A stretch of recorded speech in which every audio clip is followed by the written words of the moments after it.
Hi, I'm the NorthernAlex. I'm Fabian from Aerosoft. And this is NextSim 21.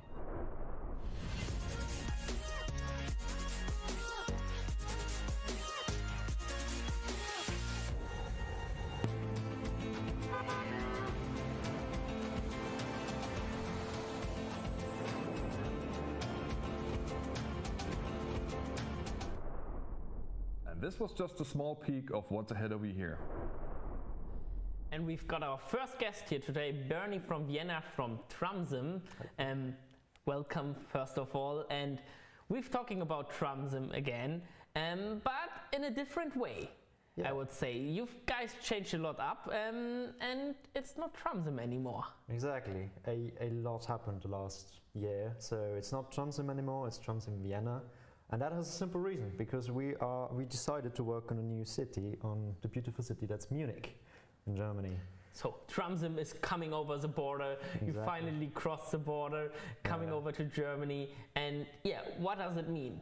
What does it mean? Well, we're building a new city, Munich. We are working on getting the same grade of detail that is Vienna, just for Munich. So that means one-to-one scale the buildings in Vienna. The vehicle that's driving there is called the R22B, which is the model GT6, which is everywhere in Germany. It's a beautiful vehicle, and so much more, really. So, new tram. The detail of the city will be the same as in Vienna then? Exactly. We're researching a lot, we are taking so many photos, and we are working on getting the same grade as Vienna. So if you play the simulation, the idea is that you believe that you are actually in Munich. The same with Vienna. Our grade of quality, that's important to us. Which also always is again important to everybody that plays this from North America, because it is just so different. The sizes of the streets, the closeness of the tracks to the houses, the amount of people, that is just insane if you see all the differences. Oh, yeah. And it's great to see that you capture this in this detail. Oh, yeah. But it's not just the new tram. A new city will bring new routes. Tell us, which new routes will we have? And are they famous? Because I guess you guys are not taking a simple route. It must be something special about it. So the past year we've listened a lot to the community, and one of the things the community always said is we want more content, we want more routes. Definitely. And so we decided to do 3 instead of 1. The lines 27, 28 and 23. 27, 28 starting from the Sendlinger Tor to Scheidplatz and Petulienring, if I remember correctly, and 23 is up there as well. Beautiful routes, a lot to do, many ways of going through right in the center of Munich. Right in the center of Munich, the inner city. It's gorgeous, it really is. And we have to say, Munich is one of the beautiful cities of Germany, and a very iconic city, for everybody. So new route, new tram. But what is happening through trams in Vienna? Will we still work on that one? And what is the benefit actually for you guys doing that? Building a platform, I would call it. Yeah, so we are not leaving Trams in Vienna left aside. We are not done with it. We are not saying, okay, we've done that and whatever, now it's Munich. No, we are actually building on top of that, and we are kind of continuing, everything we do in Munich that's not very Munich specific, like buildings or something, is also happening in Vienna. For example, weather. For example, weather. For example, people in wheelchairs. Yes, that's something really special. Exactly. I can't, Alex, can you recall any simulator, public transport simulator, which helps wheelchair driver or handicapped people, basically? Not offhand. It's actually not just wheelchair driver, it's also blind people. There will come support for blind people at the stops. That's crazy. That's personally, I felt like that's a huge step forward in simulation. Exactly, because in Munich, especially, I think the line 23 is actually very regular. That people, handicapped people, go by tram. So we wanted to show that as well. And this is a thing that shouldn't come only from Munich, so we decided to do it for Vienna as well. So will you have the differences captured? Like I know in Vienna the method is just more manual than on the more modern. Isn't it like you have to pull with the lever? Exactly. Okay. The driver has to get up. He has to get in front of. Has to pull push away the people, pull out the hatch, the wheel. For the ramp. Yeah, exactly. And in Munich, it's a bit more automatic. There's like a button here, just has to press, and there's a ramp that's going down. Wheelchair goes up there, ramp is going back up. And that's all simulated. It's all simulated, it's all animated, it's what you would expect. Yeah, so it's once again, even in Munich, you will have all the buttons work inside the tram. Everything, all the buttons, all the doors. It's driving correctly. Like the R2B or the GT6 in reality has this very special way of driving, like how it takes curves, and all of that we are like looking at it. We are really trying to get realistic. So yeah. So I think one of the questions that might be in a lot of people's minds right now is, it's not really your first contact with Munich as View app. No, it isn't. There was a product before, and I was going through that. And we first should mention it's not a DLC. It's not a DLC. It's a full title. Yeah. There's a lot of content going in there. It's a new city, so it was a natural move. Yeah, but also we've got discounts ready for people who bought Vienna before, because exactly. We don't want you to pay for same code over again, but it gives you simply the choice. Hey, I'm from Germany, I would love to visit Munich. I will go for Munich first. I might buy Vienna later, so we've got bundles and so on, so people will save quite a lot. But as Alex said, I really think also North American people will be like, Munich, Oktoberfest, yes, I want to definitely that's a feature request. Oh yes, but yes, we did Munich in some way or form already, and so we kind of built something for the community that people that love Munich, and we are not forgetting those people. So we have a 75% discount for all the people that have the Lotus add-on of Munich. So, and it's actually super easy for them. They don't need to do anything. They can buy the game via Steam. It should be just the Lotus add-on needs to be on their Steam library, and after the checkout you get the discount. Nothing more is needed. No emails or something like that. Super simple. Exactly. Yeah. It's just just like that. There's not much to say about it, right? But also there's another thing happening to Tram Sim. Until now, I did launch Tram Sim, and I actually popped in the main menu. But there will be something different starting with this platform movement. So there's this thought of a platform, right? It's Tram Sim Vienna, it's Tram Sim Munich. It's like this Tram Sim ecosystem. I was actually hoping he's spawning a new city. It was like, it's Tram Sim Munich, it's Tram Sim Vienna, and it's Tram Sim. But it's not a new city. No, it's Tram Sim. It's kind of the platform that is Tram Sim, right? The ecosystem that is Tram Sim. So we decided to create a launcher as well that kind of unifies all of that, where you can see like the titles of the different DLCs you have. You can just start it out of there. So you start, for example, Tram Sim Vienna, and the launcher will pop out. So you have the news, and then you start a title. You get right into the title you want to play, and there's this unified thought. Mentioning the DLCs, the benefit of going into this platform movement is that tram DLCs might, not everyone, but some of them will work in the different cities. Exactly, like let's call it a non-city specific DLCs. For the vehicles we do, all of them, they will work everywhere, right? So if you want to go with the Flex City in Munich, you can do so. If you want to go with the R22B in Vienna, you can do so as well. There's no need to rebuy or something like that. Exactly. And will the textures work between the cities as well? So you can basically make your own textures like you did with Vienna? Yes, it's completely repaintable, especially for a vehicle that is so far spread in Germany. That's important to us, because if you want to have it look like in Berlin, for example, you can do that. Oh, it's just like throwing balls around here for information, because speaking about the repaints, actually there will be something in the launcher later down the road. There will be a showroom. There will be a showroom. You can look at every detail of the vehicle. You can experiment with repaints. You can really enjoy the trams without having to load the game every time. Without having to load the game. It's also beneficial for settings, for example. I'm not hassling around with settings here, settings there. Exactly. It's one platform. You set them once, and they're saved all across these platforms. Exactly. Well, really making this user friendly. Yeah. Oh yes, that's the thought. It's everything simple, everything a single platform, and everything as gorgeous as you would expect from us. Yeah, I think there's so much more down the road of Tram Sim. It's just the beginning, and I'm really excited what will come up next. Thanks, Bernie, for joining us, and we're going to see the next simulator now.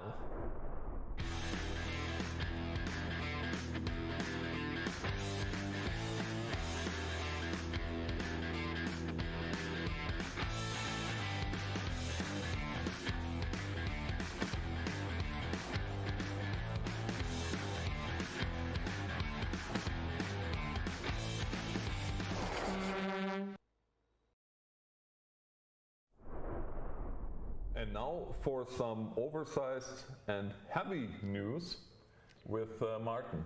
Hi. Hi. What do you got for us today? Which title? I got heavy cargo for you today. And it's all about big trucks, as we just seen in the trailer. So tell us a bit more.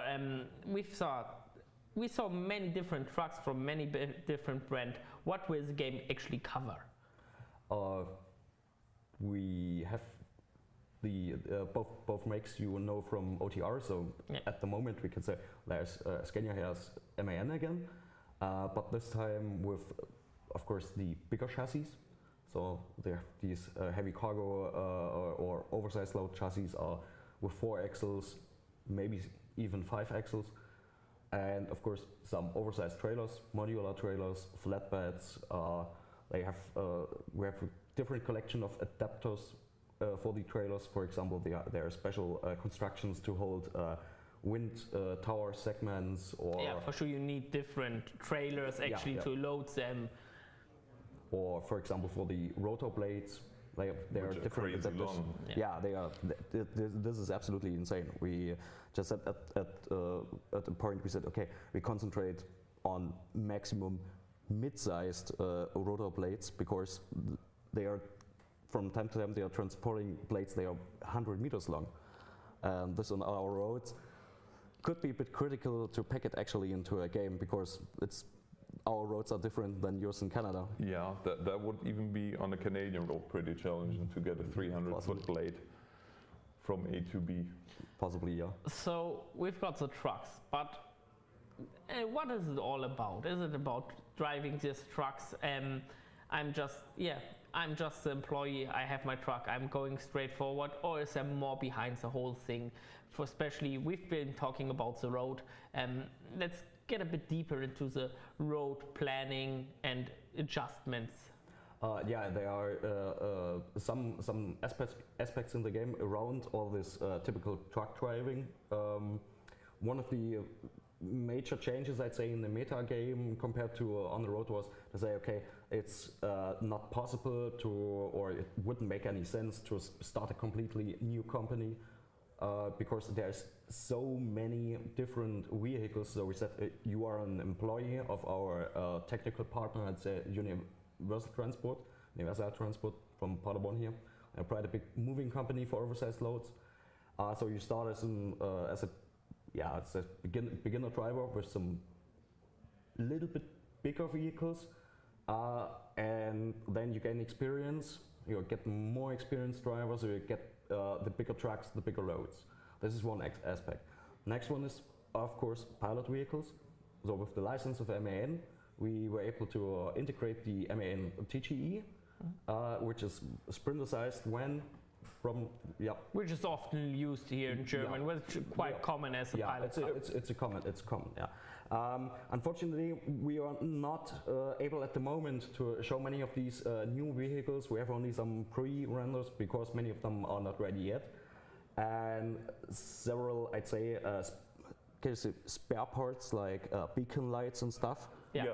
So many of them are, or add-on parts, are currently not ready. So yeah, by far the footage we're showing is not final or anything. It's quite early game footage. It's really early. So I think that heavy moving fans will easily recognize that there are beacon lights missing, that we have still the typical standard truck front bumpers. So for the heavy cargos, they have for at least most of them have different type of front bumper and these coupling in the front for the heavy cargo trailers.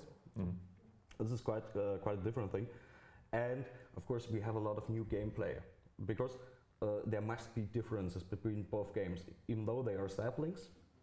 You will see it clearly now in the trailer, but we are currently at the stage starting to overhaul all our assets. This is a tedious process, but it's already in the making. So you will see on later screenshots or footage, we'll see much more clear difference between both projects. So you very you briefly alluded to planning of routes and whatnot.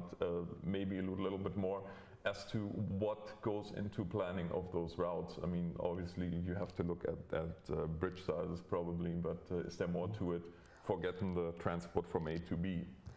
Yes, the idea was to adapt our already existing systems. So we have very complex route planning and on the road as well. So we just said, okay, from on the road we had combining different routes into one big one. Now we need to plan routes around obstacles.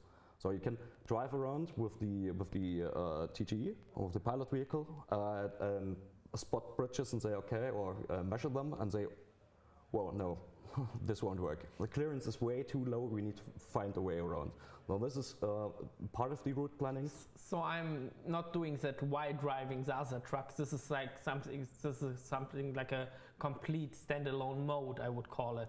Yeah. You can a separate task. Yeah, you can simply anytime jump in this pilot car, go spot the word for emergency spots basically, which could be kind of hard to get through, and then you can take a picture, measure it, whatever, and mark them on your map. Yeah, they are marked on the map, so you can add them to your planning or avoiding them in your planning. This is the idea of the route planning itself. Then we are working at basically two different sets of missions. So you have these, they are oversized, but they don't need much preparation. Maybe need just only a pilot vehicle or some beacon lights to say, yeah, we are just a little bigger. And then the next step is a collection of, I'd say, scripted missions, where you have the complete route preparation. We are talking about turning the traffic lights around, cutting off road signs. Maybe this is putting up supports or stuff like that for bridges and. Yeah, they have sometimes something like ramps for the sidewalk borders, so they can hop on and without ruining the wheels. We have already in the making sort of like a hydraulic driven bridge. We just take a crane and pack it on top of the bridge to distribute the load for actually not ruining the bridge. Now you kind of said something there that I want to pick up on, and that is you were mentioning the load system that you have on the road, and that is really a system that I found from feedback that I got on videos, that is a system that really is not known to many people, because it feels almost like it throws you too quickly into too much. Is there a different approach with the oversized?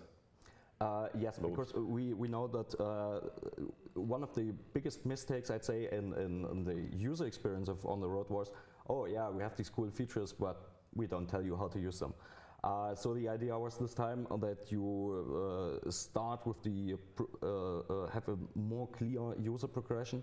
We start in an easier point and get a lot of more tutorials. So you're getting used to all the functions in the game step by step. Moving you from the easy to the more difficult. Yeah, and this time it's a complete approach, because on the road, you can buy after a couple of hours, I'd say, a drawbar trailer, and those are really hard to handle, but it's your decision. In heavy cargo, it's you are unlocking these vehicles, and it's getting difficult more and more by unlocking. And you also said, you mentioned road wides.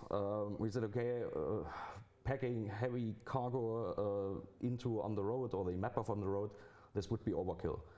Possibly it wouldn't even make much fun because it's already hard to drive on several state roads. So we decided to make the roads a bit wider and set up a completely new map.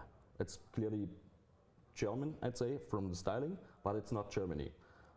So it's a fictionist map. It's very condensed because we also wanted to shorten some of the parts of such a route. I mean, they can be fast on a highway, but they can also need 8 hours to progress 1 kilometer. Yeah. So we needed to shorten that a bit.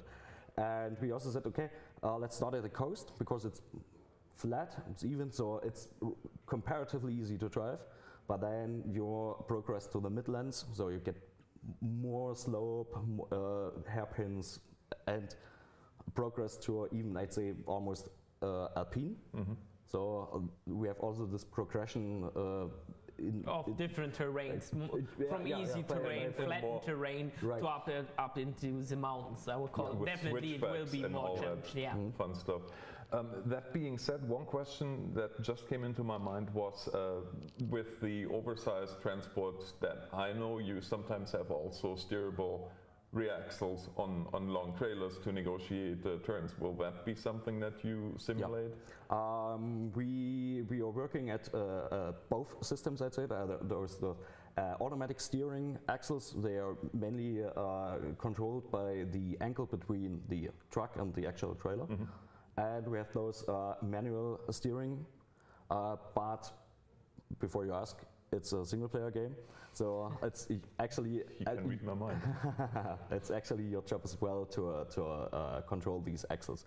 Doing this by a comparatively simple system. When you are working with such heavy loads, you are very slow. So it's easily possible to actually lock the speed of the tractor unit.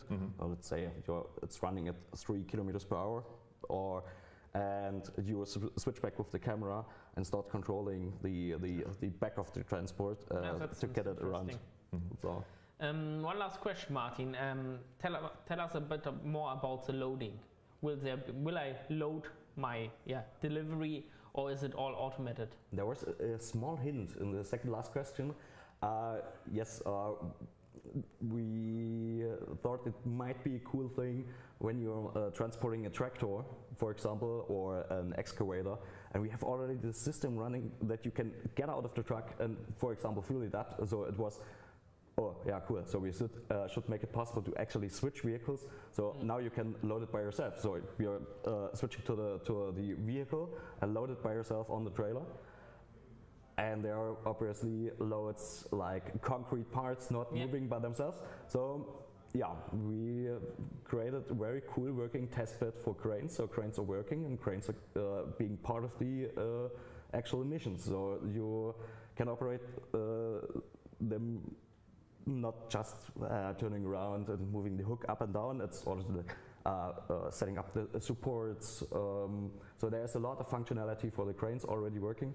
Now we are bringing them back into, not back, we are bringing them in the game right now. Currently they are just in a separate test bed to test how this all works. It already makes a lot of fun, but it looks a bit crappy, I'd say, because it's just on a flat, dull concrete plane, and we can test around there. So. Yeah. Before we moving to our last questions, which is kind of older project, I need to ask you one thing. Is there any plans of a release date already? Yes, we and on platforms. Yeah, the current plan, but I must be honest. I mean, we don't know how the situation evolves out there. We are right in the middle of the pandemic. The current plan is first quarter next year for the PC, and then we will bring also the console versions. So the porting will start a bit earlier this time because, as I stated earlier, it's some sort of a sampling of OTR, so some porting stuff has already been done. We can't promise at the moment that we can support last gen like PS4 and the older Xboxes, because there's a lot of more calculations going on, because our driving physics is scaling up by axles, but obviously it's getting more and more resource intense, so we need to test that.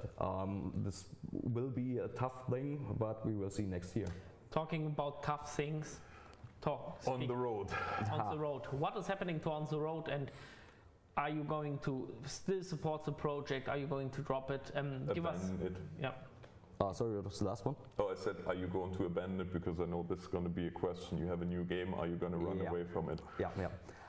No, obviously we won't abandon it. There's a reason why both projects are, yes, as I said, based on the same platforms. Yeah, based on the same kind of backend, because we want to support them both. I mean, OTR is running very well at the moment, and there's still a lot of stuff we can add. And you guys definitely should add also, especially for console people. There's a lot of things going on. Real support is real support. It's been a very long task. We are not even allowed to talk about the details. It's like you guys know NDAs. But yeah, there's a bright, bright little spot at the horizon that this is going to work comparatively soon. Now there is a solution, and next thing is. There are many aspects you can switch between both games. Let's say for the current patch for OTR, we added radio, we added a steering cam, something people asked for a lot. So yeah, obviously we're packing it into heavy cargo, so we get it at release time. The other end for heavy cargo, we needed actually a better visible system for the loads. So when I pack load X on my trailer, I need to see it there. So after this system worked, we said, oh, cool, yeah, I mean, container trailers, something they like the same. They are the same. They are exactly the same. So put the system back and pack container trailers in the next update for OTR. So this is the idea to progress both projects while... It really feeds off each other in a way and helps the progress of both games. Yeah, right. And the second point was, after the success of On the Road, we were able to actually increase the team size. So we have now more people working at it, and they are just switching things between both projects as soon as they are ready. So there's this core team working at heavy cargo, there's this supporting team working at On the Road, and as soon as the On the Road team says, hey, we have this cool thing here, we say, okay, yeah, pack it back. And so it works in the other way around, like the containers and like you asked, I think at the beginning about makes, new truck brands and stuff. It's as usually a total licensing thing. Yeah, I could call it an issue. But more brands are actually in the making. We will release them or give some information about later this year, and they are working for both projects as well. So obviously I won't take the heavy cargo chassis and pack it into OTR. This wouldn't make any sense, but when the cabins and the cockpits are ready, so the rest is sort of minor workload, so we can switch them between both as well. Great news. So overall, great news for everybody and exciting news.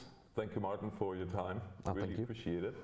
And with these great news for truck fans, we go to a very hot topic in more than one way. And with us here now on the hot seat is Carsten from Creative Software with emergency call 112. And I am going to ask the hard questions first. What happened with one, or what's going to happen? Yes, the release was really a disaster. It was very painful for us, for the players, and the question is why. And to find an answer, we have to look back. We started a playtest in December last year, and we see that we have 2-3 really big issues, really big problems.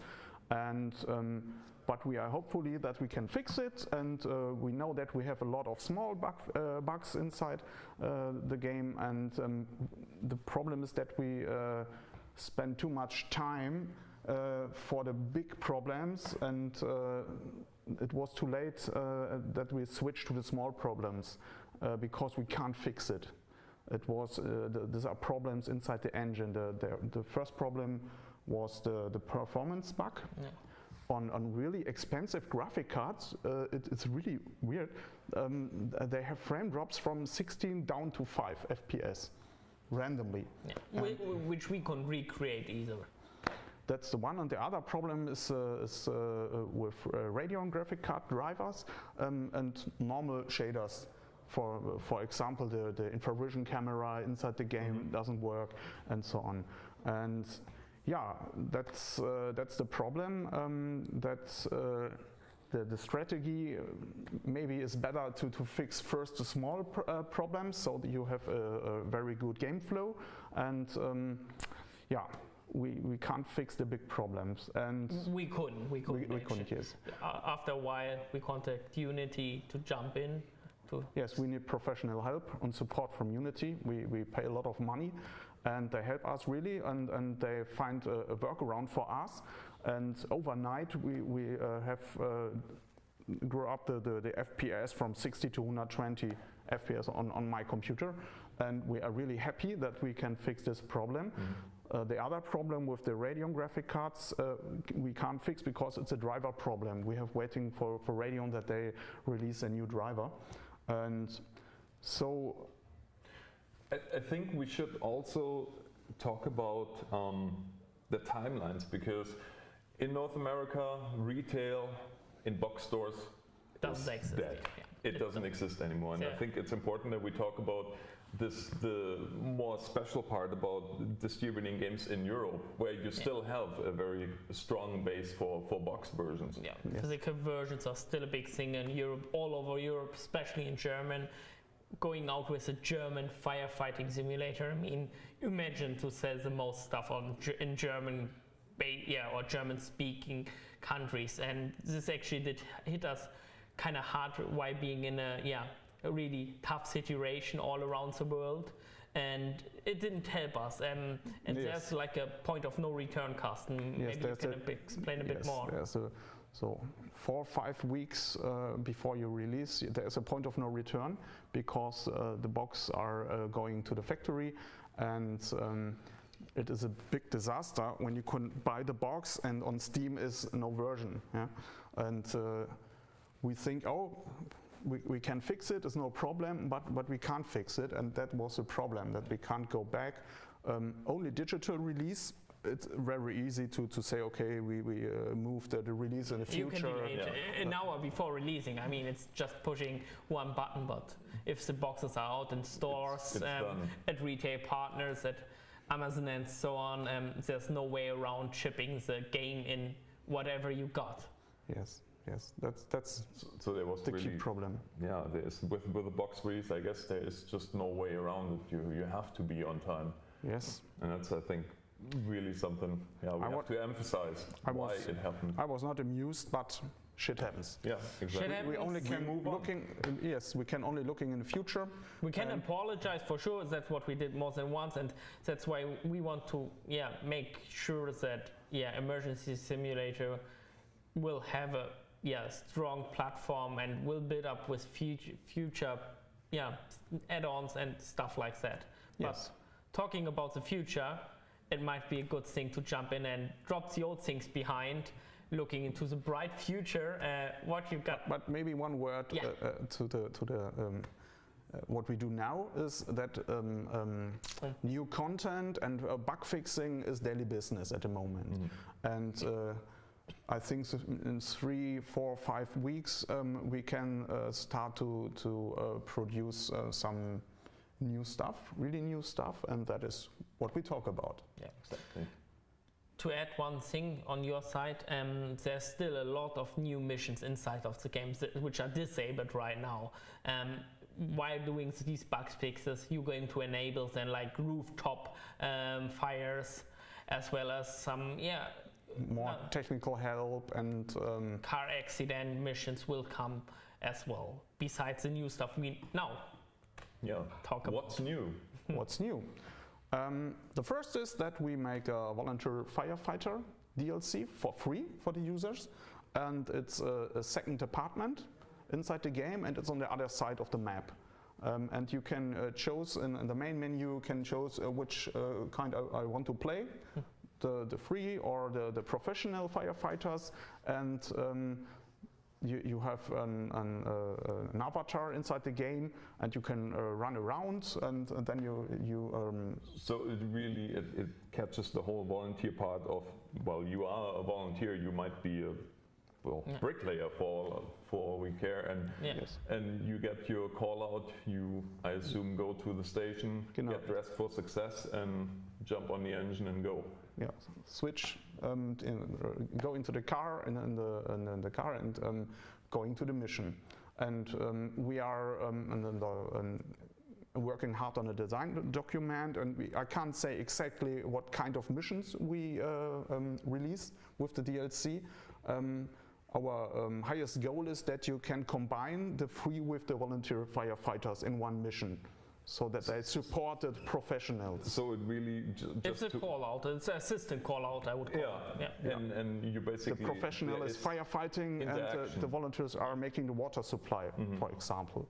So will the voluntary firefighting have different vehicles, or will they have the same vehicle? They have different vehicles. They have other cars and vehicles and trucks. So that's one thing coming for free. Moving on the time, I mean, Carsten, you've got a pack full of news for us today. Okay. So we keep it short on topic. What's next? The next is, at the moment you have a small police car. It was a giveaway for the owners of the old one, yeah. Exactly. And what we do is we make a police DLC. For a small price, and what you can do is you can play the police. In Germany it's so that they work hand in hand, firefighters and the police, and they have some missions where they have Überschneidung. They support each other basically. Yes, exactly. And you can do the job from a policeman. Okay. Driving wrong. Yeah. So basically. So just really police work, or just like closing a road? Making sure that... No, both. Both. We also got the new police station in the video, as you already seen. It's a complete new vehicle, way more with details. Full clickable buttons and as you would expect from an emergency simulator. But now you can take over the role of a policeman and actually can do the supportive work. Maybe, I think we're going a bit deeper than we did before, like the closing of a road might get more gameplay materials than just close the roads. That's it. What we do is this is serious. No shooting, no violence. It might be the actual routine work of an officer, because of a German officer. Every day. Especially of a German officer, because the regulations in Germany are way higher than I guess all around the world for policemen, and it's more like giving out tickets. There might be a stolen bike or missions like that. Yes, that's it. Moving forward. Supportive volunteer, firefighter, police. What's next? Next is that we think about the iOS and Android store, and that we make a new mobile game. This is in Crenetic we have two parts. The one part is develop the PC games, and the other part is making mobile games. And they have a little bit time, and we're thinking about a new mobile game. And there we are in the brainstorming phase, thinking what can we do from augmented reality or open world, or the same in better. Yeah. How cool, for example, how cool would it be if we could pull out our mobile, augmented reality, point at the tables in front of us, and starting to get them on fire and select the right tools to shut down the fire. But this is really based on, I guess, on community feedback. We are in the planning phase. phase right now. We are not sure which directions this title should move, and we are happy for feedback. Do you think it's going to be more moving into the direction of premium game where you actually have to pay to get it initially, or are you going to go into the This is my choice, and I say premium. I hate advertisements. I hate in-apps in a game. I think Thank heavens. It won't be a big €2 or dollar. It might be a 2 bucket thing, yeah. This is what you get, and all is fine. Yeah, but even a small price is better than having ads pop up every 2 seconds. But even Carsten is not stopping here, I guess, today. You have many news for us. Yeah, and we have a rescue unit, RTV, and there is the car where the doctor is driving. And we make a complete new car, and I think there's a reason why there are so many details inside the cars, and I think that we in this direction thinking. So we're looking towards something more detailed on the EMS side of things, and to that, just for the viewers in North America that don't know the dual system, Germany has a system that is called the dual system in EMS, which is interchanging between paramedics and doctors. We don't have doctors that go out in cars. So that is something very normal, that you have a doctor come in a small, more mobile car, NEF, and support with medical and more invasive life support, life-saving missions. Yeah. And then when we look in the future more and more, and then maybe there are the rescue units with the blue cars, the technical help. THW, which is a federal organization. Yeah, it's hard to. It's hard to in a way, it's civil protection, really. It's right, civil protection, and so on. In Germany, they all work together, and maybe in the future we have a world of emergency. Yeah, so basically big plans, but right now small steps, one step after another. Yes. You don't want to trap into the same mistakes you did before. And I think in short time people can expect more to hear about the police, more to hear about the voluntary firefighters, and the mobile thing if we get great ideas. Yes, and follow us on our Discord. There we spread the news and the informations and what we do, and pictures and some small movie clips, and we ask the people, what do you think? And we need the information, and we work with the community together. That is really important. And I would call it a journey, actually. It's not like you've got emergency simulator, here it is, that's what you get, take it and play it for X amount of time. It's a real journey. Be part of the journey, or wait till a later point till you want to join this journey. And I think just to really sum it up again, because it was a lot of information in a short period of time, but I think the biggest takeaways here are that A, development is ongoing, you learn from mistakes, we move on. B, we have the paid DLC with police action coming. And then, of course, the big one, free DLC for you with a volunteer fire department. In that being said, is there anything more that you can think of? You forget the mobile game. The mobile game? Yeah, but that was just the highlights. I think that we should really wrap it up, and I think we can stop here because it's a lot of work for us. From heating up with many topics, we should cool down a bit. So thank you, Carsten, and from fire we go directly to ice.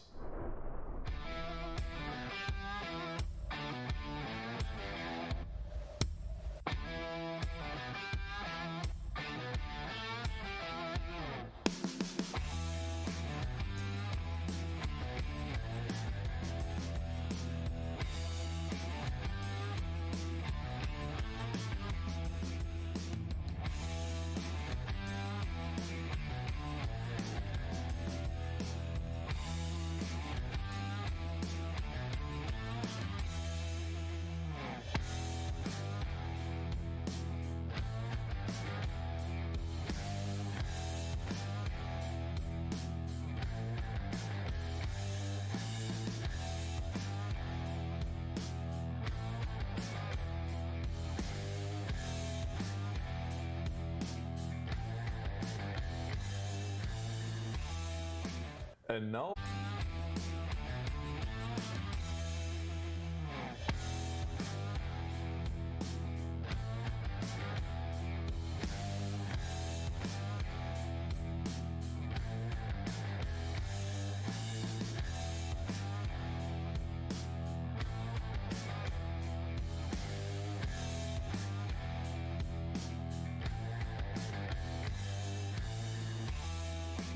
And now we are jumping into something more exciting here on Winter Resort Simulator. Hi Max. Hi. Max, we saw some crazy footage. What's happening to Winter Resort Simulator? Ski jumping? Yeah, we have some new content right for the beginning of the new skiing season. You're right, it's a completely new kind of sport that we're introducing to the game. It's about ski jumping, and there's this ski jumping ramp which will be part of a free DLC which will be free to all players of Winter Resort Simulator Season 2. So free new content, that sounds already people, you already sold it to people, I guess. No more questions. Have a great one. Yeah. No, but what is it about? Will it be part of my ecosystem, which is quite important in Winter Resort Simulator? What are the jobs to do? It's a ski jumping area? It's more about the first person part about ski jumping. So you're not the athlete yourself, that's important to say, but you are kind of the person responsible for managing the whole event. So you are responsible for various deliveries and other missions right around the facility. You're also responsible for grooming the slope kind of at the landing site. And there's a couple of new gameplay related things also that make this DLC really fun to play. Also, as we've seen in the footage, there's this funicular at one side of the facility, which you can actually use, so you can ride it, and you can also use it for transporting new stuff. Oh, that's so great. Quite a bit of new content there. Yeah. But this is not all that's new. That's correct. Some more. That's correct. There's one big thing we actually want to talk about with you. You got a great new game for us. What is it called? And exactly, we have Alpine the simulation. So back to the winter. You stay cold, Max. You definitely stay cold. I like it as a Canadian. Yeah, I guess so. But what is the big difference between that game and Winter Resort Simulator?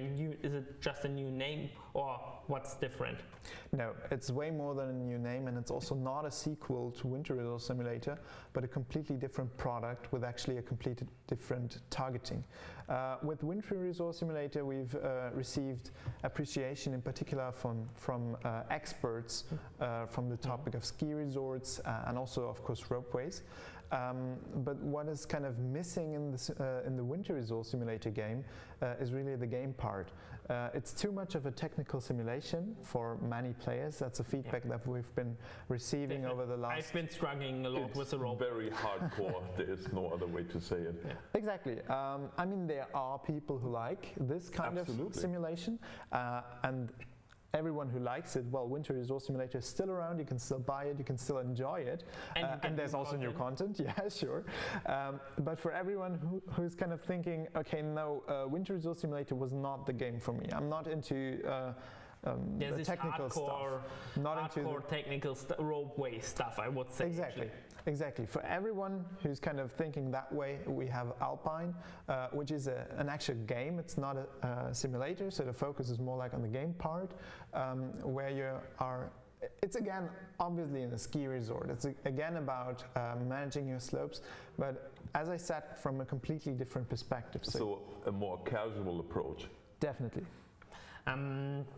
So what will I expect if I go back to Winter Resort and compare it to that? Well, in Winter Resort I had quite a sandbox, I would say. You've been thrown into the game, hey, that's your resort, go manage. And in Alpine you took a different approach, basically. Yes, we took a completely different approach. We wanted to have a kind of guided gameplay, so not too linear, that's not what I mean, but there's a story mode, a brand new story mode, which links various aspects of the game together. Okay. So you're starting with a ski resort, a fictitious ski resort in the German Alps. And your first task is to kind of get it back to running. So it's not operating as of the day. So it's not operating at all. It's not at all. No. Okay. And you're the person responsible for bringing life back into the village and also back into the resort. So in a way to lead you on in the game and take you from the easy to the more difficult.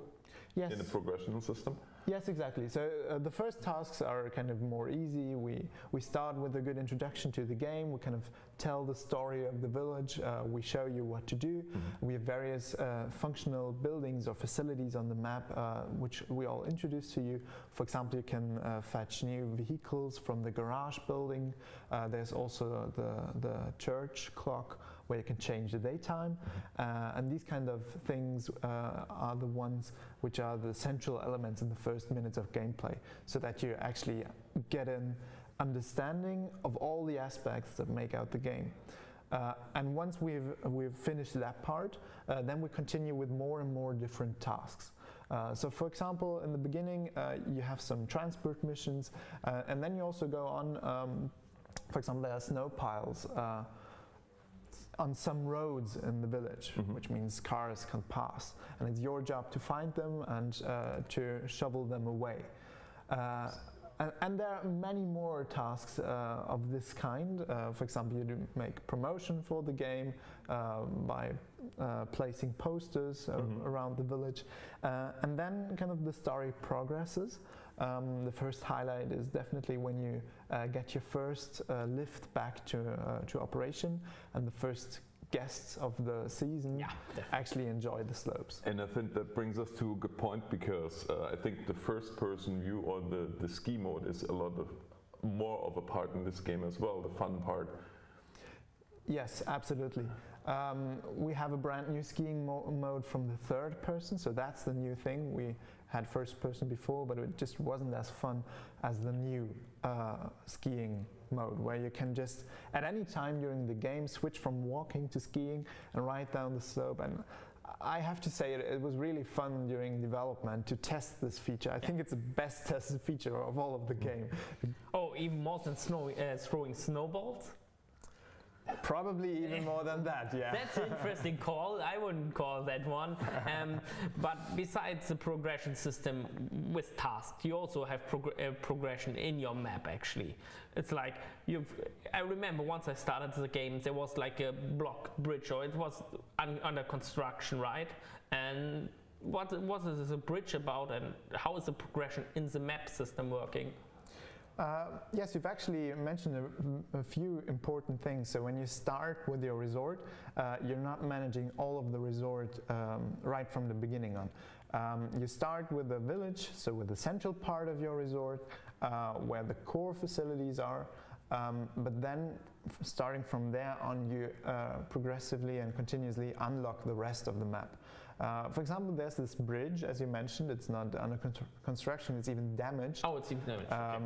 And that kind of explains why you can't use it, why you can't get to the other side of the river. And during the story, you also help rebuilding that bridge and fixing it. And once you've completed this part of the story, then there's a whole new part of the resort opening up, which you can then actually explore for the first time. New challenges are waiting. Exactly, but also kind of this unlocking mechanism is one of the core parts of the Alpine gameplay. For example, you also start with one vehicle, and you'll be adding more and more vehicles and unlocking more and more vehicles over the course of the gameplay. What kind of vehicles will I expect in the game? Will it be the same range like Winter Resort? Will there be some new vehicles? Will some vehicles be missing? There will be definitely similar vehicles. but with new features. Okay. So we can't yet say which vehicles will be present exactly, but we are happy to have piston bully back on board. So all of the piston bullies will also be originally licensed in this game. Are back in the game. Yes. Absolutely, and also all of those auxiliary vehicles. I mean, we're seeing some of them on the footage. All of them that we actually see driving around are definitely fixed to be in the game. But what I really have to say is that the feeling of driving those vehicles is much different in Alpine than it was in Winter Resort Simulator. I am expecting you to follow the casual way also while driving. Exactly. I mean, the features are still there, so it still sounds great. It still internally has some the simulation of motor RPM, which heavily influences sound. We still have.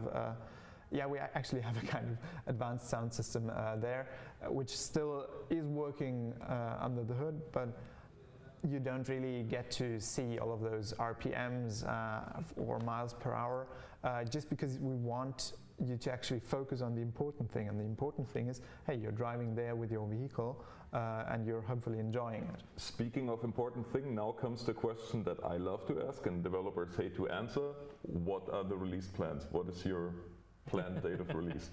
Well, I don't hate answering it, but I mean, it's still to some extent open because we're releasing, and that's the very cool thing about Alpine, which makes it even more exciting than all that what we've been talking about already, is that we're releasing to 2 platforms at the same time. It will be our very first PS4 game for PlayStation. Which is I can hear the cheer again. Aerosoft finally recognized us console players. Yes, we've had requests from PS4 players. From day one. Yeah, really from day one, from the very initial announcement, and we really wanted to have a game that is suitable to PS4. That's also why there's a completely new concept, why it's a completely new game, why it's not, so there will not be a Winter Resort Simulator PS4 version, simply because the concept of Alpine is really made specifically for the consoles and also specifically fitted. And as I said, we will release for both platforms, depending on when both platforms are actually through submission. I hope it will be still this year at the end of fall, or end of fall is actually good. But that very much depends on our progress during the submission processes, because they are just much more complex with 2 platforms on board, in particular with a console platform on board, than just with PC. So there's a small level of uncertainty which we simply will find out. That is awesome to hear. Well, I can really, good news all around. So thank you, Max, for your time. Really appreciate it. And from the snowy mountains now to the German Autobahn.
we've just seen the trailer of Autobahn Police Simulator 3. We've got Andreas with us today. Hello. Hi, Andreas. So Andreas, tell us, what is new in Autobahn Police Simulator 3? First of all, it is still a police simulation on German Autobahn. The new things are, on the one hand, we have more road types, not only Autobahn in our street network, but also 2 lanes. So the people can make different stuff and not only driving forward. We have more cars, more police cars. So it's a more complex road network, basically, with more intersections and stuff like that. So not only going off-road or on your off-ramp and yeah. you actually have your 2-lane highways that connect state roads and so on and so forth. Yeah, and you can take 2 ways to go to your goal, driving on Autobahn and Autobahn crosses, or make the short but perhaps a little bit slower part on the 2 lanes. That sounds, first of all, interesting. Way more complex road network with different street types. But gameplay-wise, what's different between Autobahn Police Simulator 2 and 3? Because I think that's a huge difference between both games. Yeah. On the one hand, we have, of course, still our traffic controls, our accidents, but we improved traffic controls, we improved accidents, we improved chases, and we added, especially one big type is robbery. It's now we have direct control when you are shooting, for example, because you have dangerous mission to help people, and When you say direct control of the situation of the player, just of the player character. I'm sorry. So you're basically also aiming. Yeah. You are also aiming. This is not like in Autobahn Police 2, where we had some quick time events. It's direct control for the character, so you can aim and you can. So basically pull the trigger or find other solutions. Yeah, right. Yes. Andreas, while you've been talking about the controls, there's a lot of things changing there. In Autobahn Police Simulator, a lot of people have been going crazy about, they've been stuck with the camera so much on the car. Right now you can really move around your car and do the different task mini games. What is it? Yeah, I think you mean traffic controls. Yeah, we changed traffic controls. The big change is obviously that you are not only driving around with the camera around the car, but you can moving your character around the car and take the points what you want to see, if it's correct or not correct, or if it's broken or something like that, or if you find some dangerous things. Overall, it seems to be a lot more hands-on this time, not only pre-programmed camera movement. Yeah. And that brings me to the next point with cameras. We always had the problem when you had cutscenes that you had. They've been quite funny from time to time, I would call it. Yes.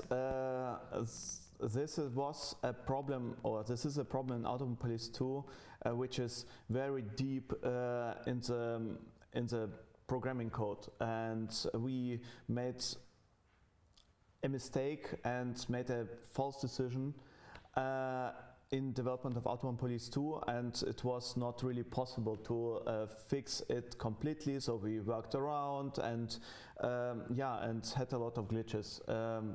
In Autobahn Police Simulator 3, we completely updated the streaming system, we rewrote it, and we avoided this problems, so it lead automatically to less camera glitches and to less such things like when the camera is in the head of character or something. I think people are already seeing it with the gameplay.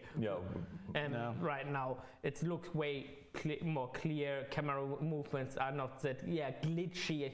And I think we really have to point this out in a way. For many games, it is a learning process. Developing a game is not an easy process by any stretch of the imagination, and if a developer notices that you have a problem this deep in the code that you just can't fix it anymore, it is the right move to move on to the next and start step, over. I think that's something that always is a you know it as much as I do. People will accuse you really of, well, we just want to make money and you want to push out the next title, but there are valid reasons for this, and I think it's really important that we point this out. Going back to our new things from Autobahn Police Simulator 3, Andreas, will there be new vehicles? Yes. Are you naming them? No, not yet. Okay, I see. I'm sorry.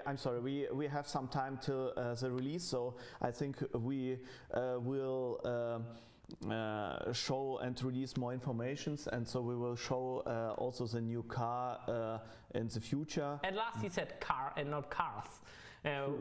It's not really right, but I don't want to spoil the game, so it's quite interesting.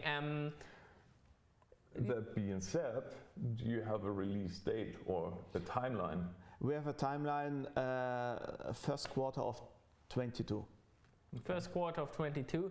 Autobahn Police Simulator 2 was a huge success on consoles. Will people be able to play Autobahn Police Simulator 3 on consoles again? Yes, of course, and this is one of some or many reasons why we have to move the release date in 22 to deliver the game on consoles and on PC in the same timeline. Old gen, new gen, both gen? Both. So both gen, both platforms. But there's a little gift, I would say. Moving the release date into the next year, you guys prepared something really nice for Christmas or around Christmas. Yeah, around Christmas we want to give out a demo, a trial demo. Yeah, it's a demo version. Demo version, so everybody can look at the game, play it, and say it if he or she likes it or not, and why not perhaps, so we can perhaps actually use feedback is always important. Feedback is important, and especially if you did play the 2 and you did not like it as much, you could easily compare it now and see, are these points valid, are they not valid? Andreas, thanks for having you. Thank you, Andreas. And with that, we are moving from the Autobahn to the highway and highway maintenance. And moving from Highway Police Simulator, we are staying on the highways and go to Joachim and his new game, which is Straßenmeisterei Simulator, which we translate as... It's a highway maintenance game. It's about taking care of the roads. It's looking amazing. You guys already seen pictures of that. There's so many different vehicles. And Alex, I mean, I should be quiet now. You actually have way more knowledge than I do about that topic. When I seen the first trailer, I was so excited because, in fact, my very first work experience back then was indeed with the Straßenmeisterei in Wetzlar, and so seeing that was very close to my heart. I am very excited to see what you have to bring to the table on this one. Yes, thank you. Well, yes, I came to this idea as a friend of mine is working at the highway maintenance in Germany, and I found it's very extremely, how to say, they have so many things to do which you probably not imagine when you first look at it. So that's right, we had to make so many different vehicles. We have, for example, a kind of pickup where you put on things you can work with, and you have many other machines or vehicles like a dump truck for transporting asphalt in case you have to redo or to put new asphalt on a part of a road. Resurface some of the roads. Yes, that's right. And of course we need this kind of heavy machine with like a tank with the chains at the side to put it there, and later you have a kind of roller to make it to flatten it. Yeah, so you got the road surfacer and the packers and. Yes. all this stuff. And of course, I think what many people don't know or don't even think about it, the security of those sites is so important, and that's the part that you have simulated as well. Yes, of course. This is a main part is security, and in fact, it's all about security because road maintenance is to have a secure traffic. So one of the first missions is to secure areas where you have to work. So this is a kind of part of the game, putting these like red cones or barriers cones up here. Yes. I think there's also some really special vehicle in the game. It's actually a road painting machine, where you can paint your the stripes and so on. I love that one, and you guys seen pictures of it in the video, in the gameplay footage, and it looks amazing. Joachim, what would the day in your game look like? What would the mission look like? Yes, of course, in real life, the boss tell you what to do, but we think it's not so good for the gamer. You want to have a kind of freedom or liberty to choice. So we designed the game that you always have to select your mission which you would like to do, and we always offer you 4 different missions, and then you can select one of these. And then you pick up a car or a vehicle. And what mission? Let's just take one mission. Maybe walk us through from the beginning. Well, maybe you grab the mission. There's a security iron plate on the sides. I don't know the right name in English. And maybe a car crashed into it. And these planes. Yes. Schutzplanken. Yeah. In German it's called Leitplanken. They are road dividers. Yeah. Yes. Yeah. So they are really there for safety reasons, but sometimes somebody hit it and it's broken. So let's take this mission. So you get your pickup truck and load it up with security equipment, which is divided in the feet part and the main part. And then you put up new metal planks. Guardrails. Now I know. Yeah, the guardrails. Okay, the guardrail system. Yeah, sorry. And then you pick up your tool the driller, actually. The driller, and then you go there. And, so on, and the first thing you have to do is to secure the working area. You put all these road signs there, and then you go there and use your tool to get up the destroyed one, put it on your truck, and put on the new one. Then you have to collect. Then you have to unbuild the whole situation and prepare the road to be ready again. Actually, I saw in the gameplay footage, Joachim, not only you put up these cones and so on, but also your vehicle actually has a LED matrix on the back. So actually, you can also secure your working space with your vehicle. And of course, always the question for most simulator players is, will you be able to use those from the inside of your vehicle with buttons that work, or will... Yes, we are actually thinking about this and would love to put it in. It's not planned yet, but I think we will do this, because actually, and we are waiting as well, or let's say, so we have waited for the NextSim to get your feedback, the feedback from the community, and then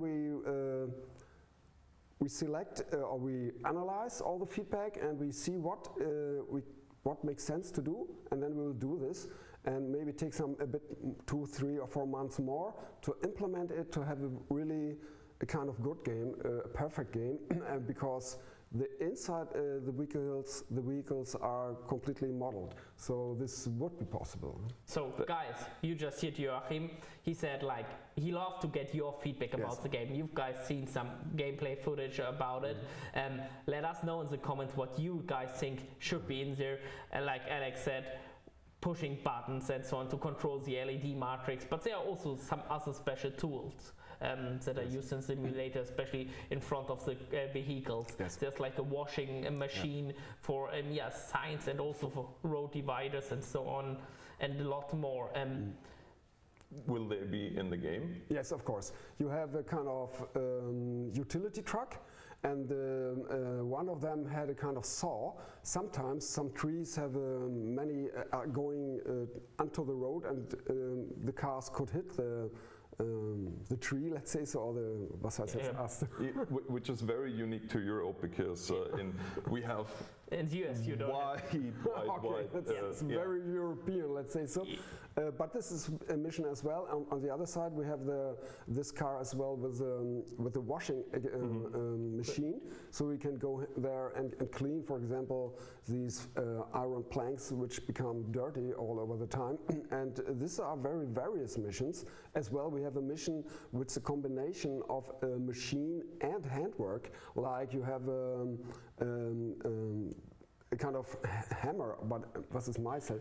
So if there is a hole in the road, you must fill it, because the car can go like dump into it. holes and so on. So potholes. Yeah, you need to refill them and so on. Actually, well, you can't just refill them. You actually need to spread them first of all to get a better surface. And this is yet ready, and the mission is yet done last week. And you have to use this heavy machine with your hands. Then you get a kind of bucket with cold asphalt, fill it in. Then you get another one we call frog here in Germany, because it's jumping like a small hand roller. This is really cool, and we are doing all those are the special tools. Yeah, you will see them in the gameplay footage. Name them to us. Please. Leave us a comment down below, because I can't remember. No, so a lot of tools, a lot of missions, especially with the vehicles. It looks super interesting. Now, one thing, me being former, or with them at one point, will you have also those missions where you have to basically patrol along the highway and mark or pretty much find the current, but just to give you guys an idea how it works, or worked back then in real life, you will have the patrol unit that goes out and marks down on a sheet what is damaged, and then the workers come after, and so it's like spotting. Yeah, exactly. Well, you spot. This is exactly a very cool idea, and but we don't have this in the game, because it's our first game about this theme. So we thought we should focus exactly on the missions. But maybe I write it down, this idea. Maybe if there's a second game, somewhere we could think about it. This is really cool that you have a kind of open world, cruise around, check the things, have the list, and then do it. This would be really nice. But in this first game, we really focus on the mission and the work. So, Joachim, there's one question always pops up to our mind until the end of the interview. When does it come, and on which platform can people expect the game? Yes. When will it come? Normally, we had planned to release this year, but as we wanted to wait NextSim, thanks Aerosoft for inviting us, maybe we will work a bit more and release it maybe early next year. But what I can confirm is that, of course, we come out with PC and as well for PlayStation 5 and Xbox Series X. As well as Series S for sure, so the Series. Yeah, Series. So, console people again, I would say. Will cheer. Yeah, well, that's it with Straßenmeisterei Simulator, or Highway Maintenance Simulator as we call it right now as working title. We've got some amazing trailer for you guys now, and see you after them.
dangerous job. Anything can happen at any time on the Autobahn. And you're going to be spending a large part of your life in your patrol car from now on.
Time for a donut.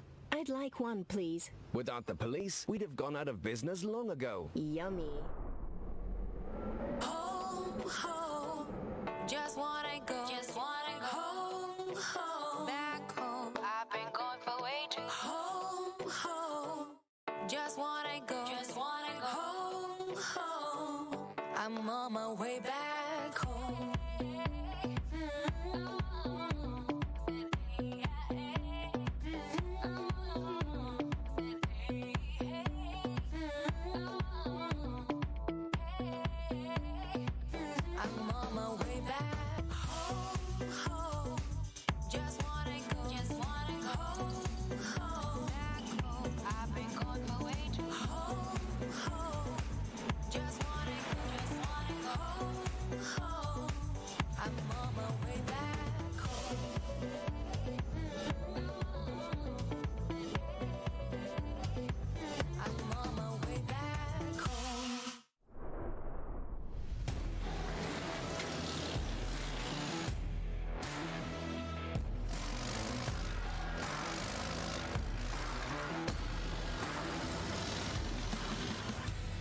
Europa Truck Trail ist Sport mit großen Trucks im schweren Gelände, actionreiche Events, eine coole Sache in einer Zusammenarbeit, Partnerschaft mit Nanogames und Aerosoft, mit der Entwicklung von HDC The Game dabei sein zu können. Die Realität, die Action, die man jetzt auch in die virtuelle Welt damit hineinbringt, ist unglaublich fantastisch. Genau. Wir haben eine super Zusammenarbeit, die echten LKWs, die echten Standorte. Und ich würde sagen, wir quatschen gar nicht lange rum, sondern wir konnten real den Truck fahren und haben es im Spiel und schauen uns das jetzt erstmal an.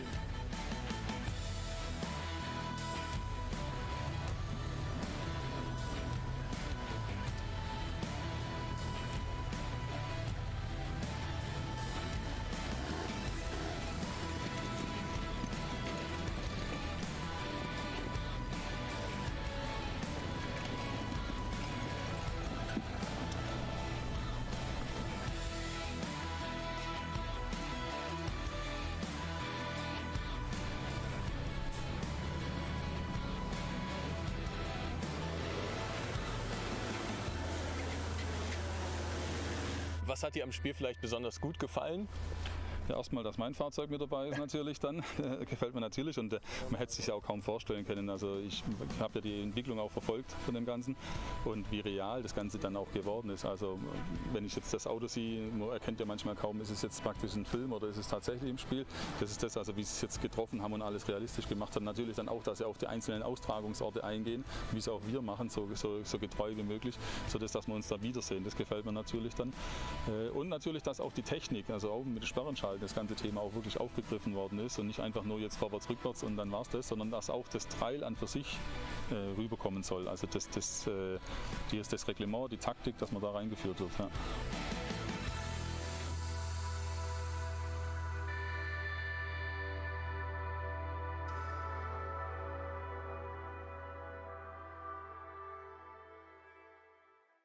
As you guys just seen, we've got some really exciting trucks here. That was real life footage, but we've got Lukasz from Poland, from Nano Games here now, from HTC The Game.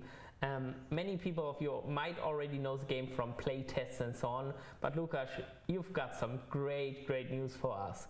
Tell us what's new in HTC and what will come. Right, so anyone who's played the playtest has the experience with core gameplay of the game, you know, the mechanics of the track and so on and so on. But we've added some more mechanics, such as a damage system, temperature, things that make driving the track even more challenging and more interesting, I think. Well, one big thing that we're working on also is the level editor, which will allow players to create their own content, to create mods. And well, we think of it as a championship editor, so you will be able to create a whole new championship for the game and challenge your friends or strangers who can show you that they are better than you on the levels. It's supposed to be fairly easy to use editor, from what I understand. Yes, the idea is it will be an easy drag and drop editor where you can just create an obstacle course very quickly just by selecting stuff from a list that we provide and putting it on the level. So I think it will be quite accessible. And is it going to be somewhere like Steam Workshop, or is it going to be game internal? Yeah. I mean, the editor will be in the game, but what you create you can post as a mod and let other people know that you can create great championships. So, modding first, a new topic I would say, but let's step a step backwards, because not only if you change the whole behavior of trucks, you're saying you're introducing a damage system. What does this damage system mean? In the playtest, actually, you could drive recklessly. Yeah, that's true. Without fear of differentials or so on. No overheating or something will happen. You've changed a lot there. Walk us through it, please, Lukasz. Yeah, well, one thing we want to do is focus the attention of the player on the sports aspect and on the competition, on the obstacle course and so on. We have noticed that many people are just driving straight ahead, not really caring about the track because, well, the game in the playtest didn't really have any mechanic to stop you. But with the damage system, different parts of the track can be damaged, like, you know, the powertrain, the suspension and so on. So you will have to be much more careful. Precision will be key to go through the obstacle courses. And we also want to have the sections, the obstacle courses, very interactive. So you will have even more interactive obstacles, like, you know, ramps and stones that fall from under your wheels and so on. We want them to be bigger, more interesting, more interactive. So it's, you know, it's physics based, so the behavior of the track and the environment will be realistic, so I think it will be cool.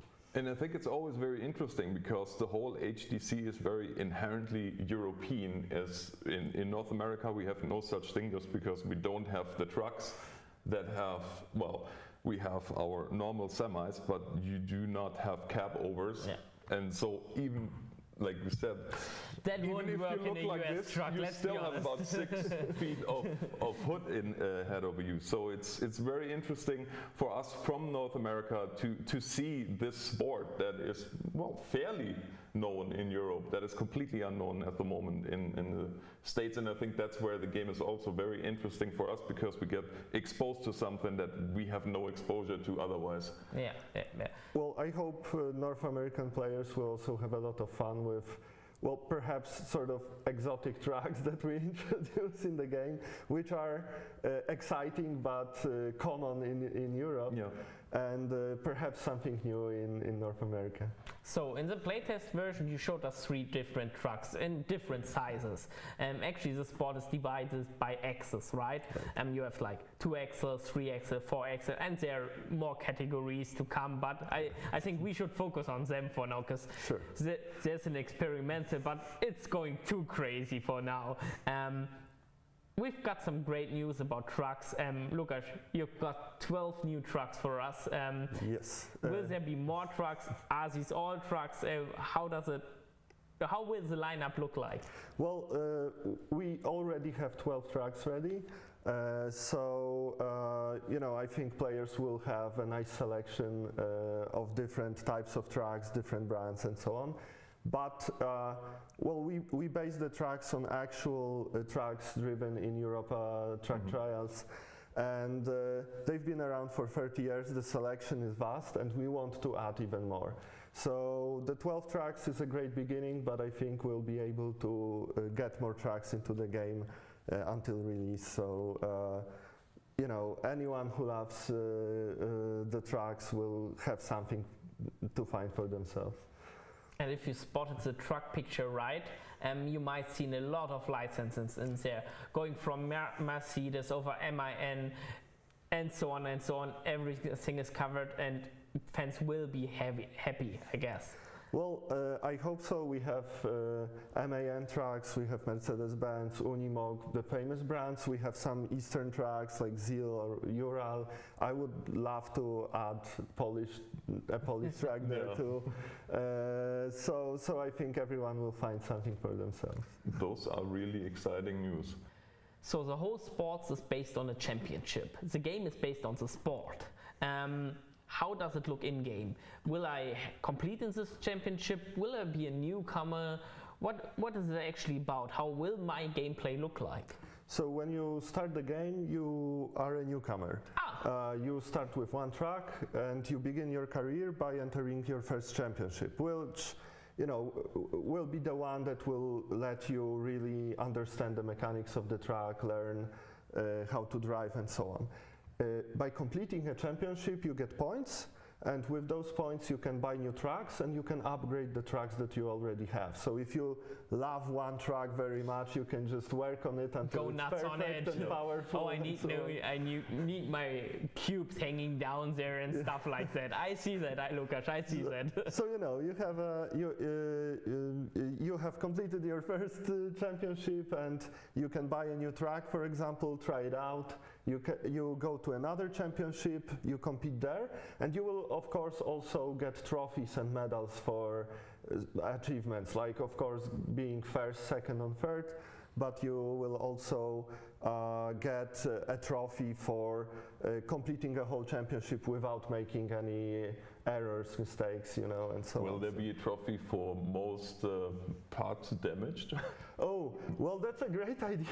Actually, maybe there should also be most flip overs and stuff like exactly. That. It will be a sad trophy, but it will be a trophy anyways. So speaking about this championship, all locations are based on real locations, right?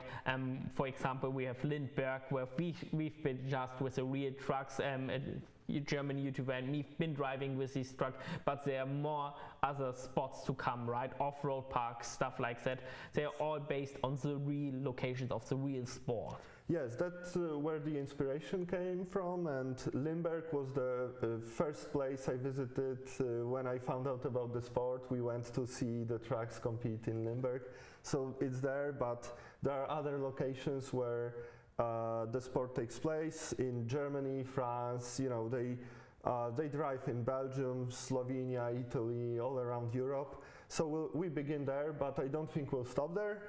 We'll keep on adding new levels too. So perhaps some levels, you know, in North America. Utah or the Canadian Rockies. Yeah, I mean, in Utah it seems rock climbing is extremely popular.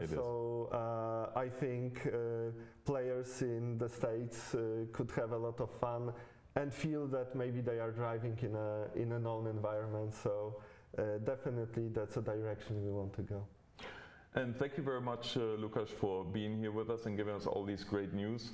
Now we have more exciting news for bus fans.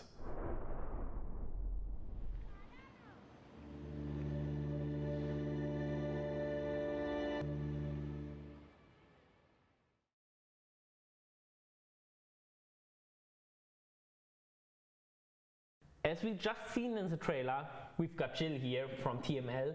Jill, we got some exciting things for the bus. Tell us what we've got. Yeah, as you probably have seen, we are going to introduce the new Lines City DD, the double-decker from MAN, as well as the Line 200 very soon, hopefully this year, as new content. Yeah. So, a new bus, a new route. Tell us something about the new bus. What is this actually about? What's it so special? I mean, most people saw it. Most people recognize this bus from Berlin. What is it all about? So for us, it's a new bus, but basically it's a very, very old bus. It's very regular bus in Berlin. You see it very often. I've been in Berlin like a couple of weeks ago, and I was lucky to see one new double-decker from Alexander Dallas.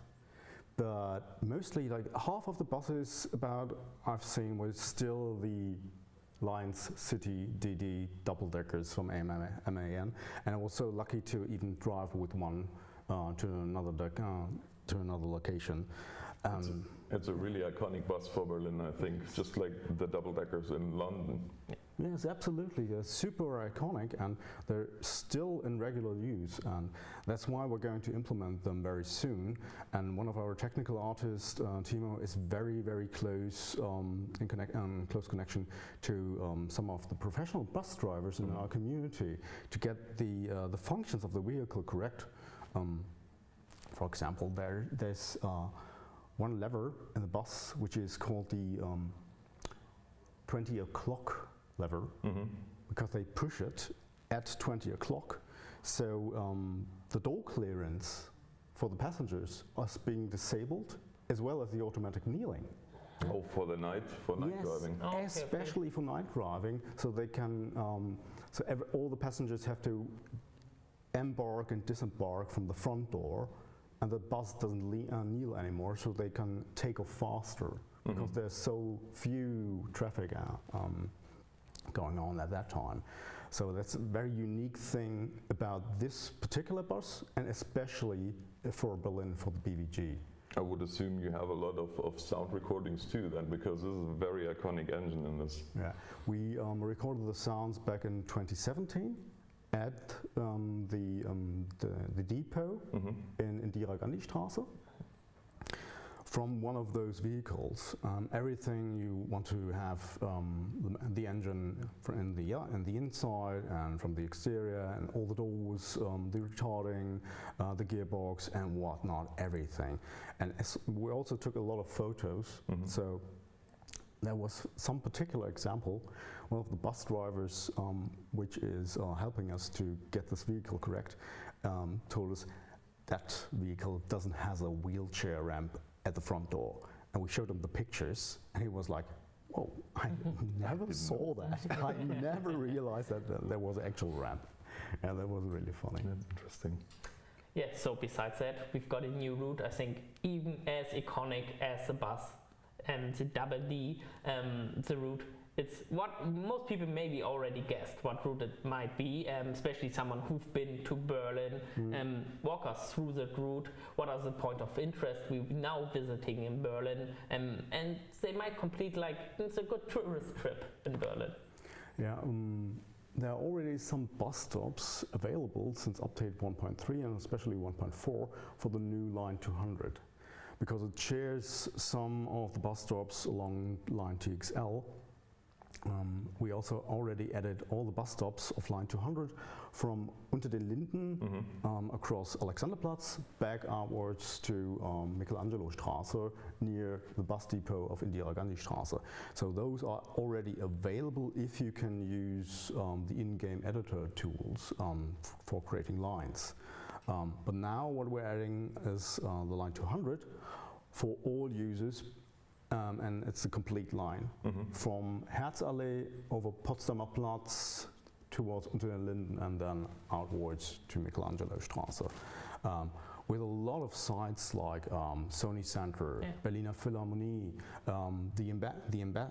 the embassies along Tiergarten, and the Gedächtniskirche. Which is a church that was destroyed during World War II and is still in this kind of condition as a memorial. And also right next to it there's Zoopalast and the Berlin Zoo, as well as Herzallee, where actually the old headquarters of the BVG, the Berliner Verkehrsbetriebe, was located at, and since I guess like the 2010s it has moved to Jannowitzbrücke. So you actually basically still have your terminus at the old headquarter building. That's very funny. So I know we've seen the depot already, or you can already drive into the depot. Is the depot going to be actual partner of the line, or? Along phase 2 we will connect all routes to the depot. So it will not become part of line 200 at the start when we introduced line 200, but along phase 2, which we're slowly progressing to, it's going to be a smooth transition kind of, because we're actually in the process of completing phase 1. And now first introducing the most important features of phase 2, like the line city DD and the new line 200. And then we're going to connect all the routes to the depot. So the first stop, actually before you begin your first stop, you have to start at the depot. Go into your vehicle, the correct vehicle for that tour, for the line. That would be great, and if you choose the right one. But as we always said, the bus is supposed to be a sandbox. So if you choose that you want to ride line 200 with a regular Scania Citywide Benny bus, you can do so. But you don't have to. You can still choose the correct vehicle for the correct line. So it's up to the user what he or she wants to play. Up to their imagination. Yes, absolutely. So the main issue of people actually gets now tagged with the bus. It was the content, the really reduced content at the start of the early access. People will now get a new bus, will now get a new line, and there's way more to come down the road, right? We have the roadmap online. A lot of people already might think about the main feature of the bus. We've been talking about that all the time. Alex might also thinking about, if we have 3 people here, multiplayer. What could it be? Yes. Jill, what's about the multiplayer? Yes, exactly. Will multiplayer come? When might it come, and in which way will it come? We will probably introduce multiplayer along next year, 2022. And it will be very interesting because, as we already shown in a couple of videos before the start of the early access, like back in 2018 or something, you will be able, for example, you will be able to host a game. I can join you. You can collect me with your vehicle of choice at any stop which is available in the city in our map of Berlin. I can get into your bus. We can drive along to the next stop. You can get out of the driver's cabin, and I can take control of the vehicle, and you still stay in the vehicle while we ride along. And for example, while we're both driving in the same vehicle and changing places, for example, Fabian could also join and drive with another vehicle on a different line, and maybe we pass each other and we meet. I would definitely greet you. Yeah, I hope so. Would you though? I guess. Well, if you guys watched the trailer very closely in the beginning, then you might have noticed something that is related to the tourist bus. You want to tell us about it? Yeah, I would really love to tell you about it, because we're actually we're porting Tourist Bus with the help of Zero Games from Paris in France onto PlayStation 5, Xbox Series X and Series S. I see people standing up in the front of the screen. Finally, the gates are open. TML products coming to console. Yes. People might cheer right now, but what does it mean, Jill? What's the actual time frame for that? What's the current status? Can people expect it soonish?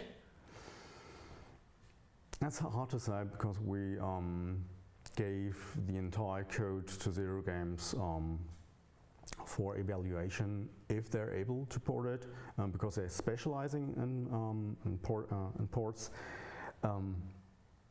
And they said, yes, we can do it, and it will probably take about this amount of time, and we're really sure that Zero Games is able to do that. But there's still the process of certification for each platform holder. So we have to go through certification with Sony for PlayStation and for Xbox with Microsoft.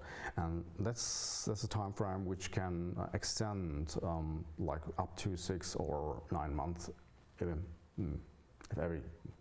If all goes well, we will pass it very smoothly. So I would estimate that at the earliest, which will probably not be the case, at the end of 2022 and probably along 2023, we can expect to have the port of Tourist Bus Simulator on PlayStation 5 and Xbox Series X and S. We just have to see if that goes all well. So very exciting news for all you bus lovers out there. We have to recap. We have a new bus coming. We have a new line coming. The 200. We have a port coming sometime soon. Yeah, finally. And I think this is really going to be a good time for all friends of bus simulation. Thank you so much for joining us. Yeah. Thank you, Alex. And now we are going to something completely different that is kind of based out of my home country, Canada.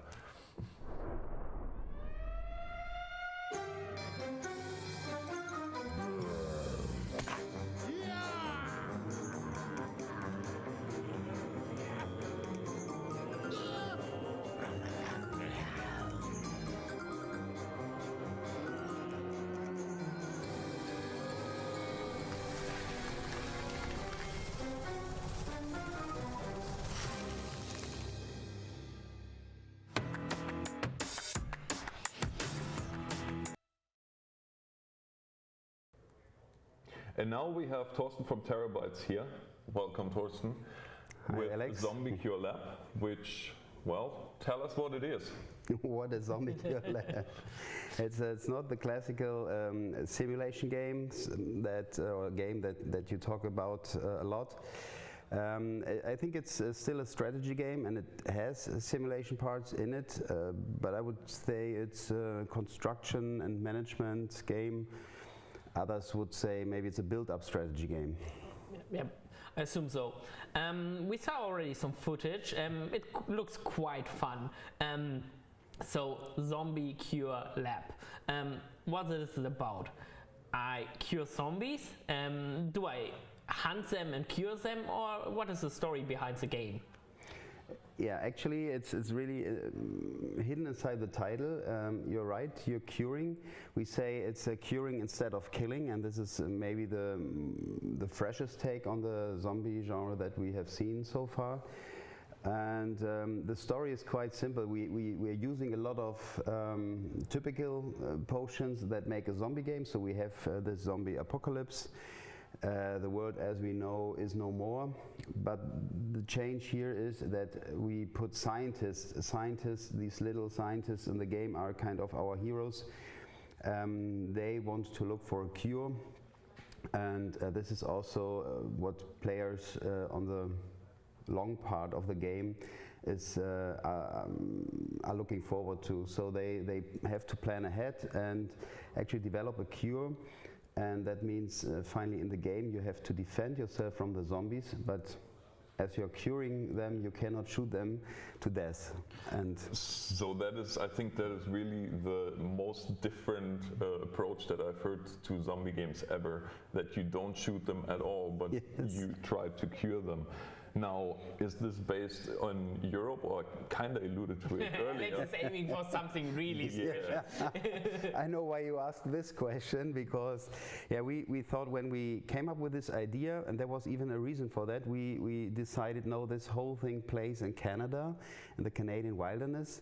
And from you, I just learned yesterday that it must be more like the northwestern part, because we have some mountains also on the game map. I think it really stems back from first ideas we had. We thought about, okay, what would happen if this kind of apocalypse will happen? And then we figured out that Canada actually really carries some kind of geopolitical central position where it would make sense to gather kind of underground, and that actually was the reason. Lucky Alex. We are lost, Thorsten, and he will survive, I see. Yeah. But in most build-up games, strategies, RTS, you name it, you have resources. Exactly. How will resources be handled in Zombie Cure Lab? Yeah, so most important, as a lot of other games do this, you're not controlling directly any kind of working resources in the game.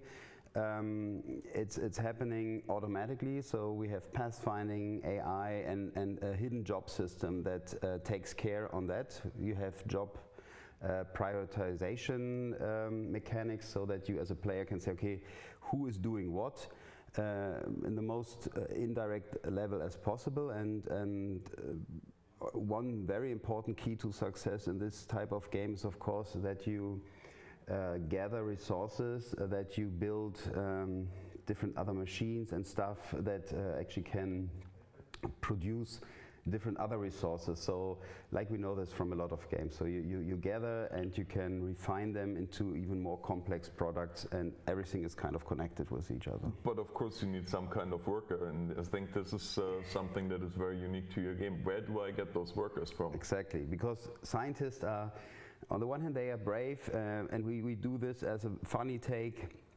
They are also, as we have this idea of a scientist who's maybe not the best handyman. Yeah, more like goofy, I would say. Yeah. It's like, yeah, we have brains, but handling tools and so on, exactly. Don't blame us on that one.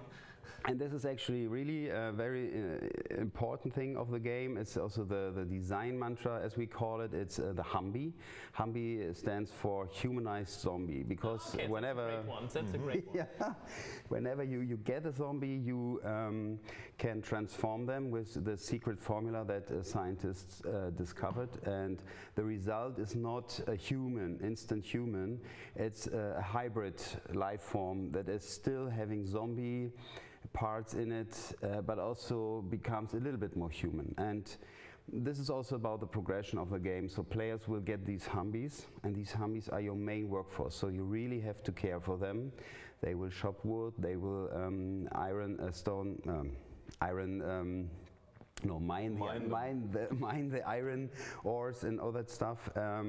They also, at later stages, when you have developed more sophisticated technology in the game, you can then build the transformation chamber of the second tech tier, and putting a Humby inside that would result in, oh, I get a new Humby. It's Humby tier 2, and these Humbies... So different stages of these Humbies. Yeah, you have an evolution until you finally reach that goal of getting to human again. And these Humbies know more, they can do more, but they also have more complex needs. And the design mantra that we follow is the Humby is your friend and your foe. That means if you do everything correctly, it's your friend, it will help you, it's your workforce. If you kind of fuck it up, then you will see what happens, because they get angry, they get enraged, and they do nasty stuff. So you need to take care about them.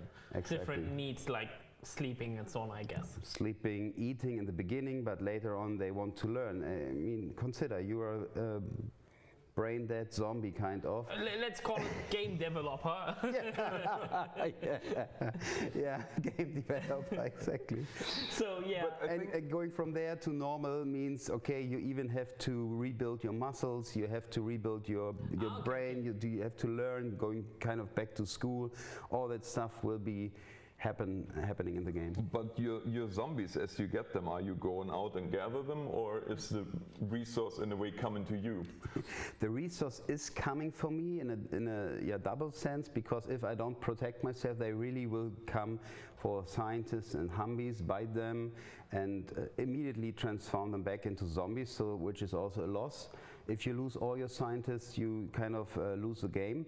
And otherwise, you normally fence off your whole lab, and then you have specific technology developed, which is ice cannons, ice traps, weather machines, and all that stuff, because we figured out the best mechanic to get them to harvest zombies is by freezing them to ice blocks. So this makes them which is not destroying them and makes them kind of paralyzing them basically. Yeah, exactly. So do you have time? Like, are the zombies constantly attacking, or is there some kind of a timed approach? We wanted to have that in the beginning, that we have this roaming ocean of zombies, which led to some design issues because scaling up was an issue. So we kind of canceled these plans, and now we have a dynamic day-night cycle in the game, and players will get this by a night owl or whatsoever, so that they know, okay, night is happening, and whenever the night happens, we have different locations on the map that slowly will uncover, and then zombies will flood out and roam the region. And by day, they will kind of hide again, so that the player by day has time to go more into the planning and expanding actions. That's super interesting. I'm really hyped for not shooting zombies, but freezing them, collecting them, and humanize them again. Yeah. In Canada. In Canada, exactly. I already seeing the Alex scientist. Yeah. It is such a refreshing take on the whole genre, really, that I think it's going to be very interesting to see how this all plays out. Do you have a release timeline yet? Yeah, I think we will definitely have it more detailed by end of this year, but we have planned to go into an early access on Steam in Q2 next year. So PC first, early access. Exactly. And more information will follow soonish. Yeah. And early access really means you have a full playable game, all the features are in, it's polished, it's balanced. But of course the vision is super big, and we try to get out with the most important game set, and from then, we will see what else happens. Super interesting. Thanks for joining us, Thorsten. Thanks for having me. Yes. From zombies to simulators, what will be next?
And now back to the roots, back to simulation, here with Logistics Simulator and Mehmet. Hi, Mehmet. Hi. Mehmet, you've got some great things for us. We already seen the spring update in the trailer, but you've got way more stuff to show, especially missions. More vehicles, more unloading and so on. Would you walk us through what new vehicles will you have in the upcoming updates? The early game was a little bit repetitive. We have found and we have received feedback from players, and we tried to add more mission versatility to the earlier game. So we added a skid steer loader, which is a smaller wheel loader, and it can load construction waste to keeper trailers. This mission is interesting because it's a lightweight cargo, but it's complicated to load.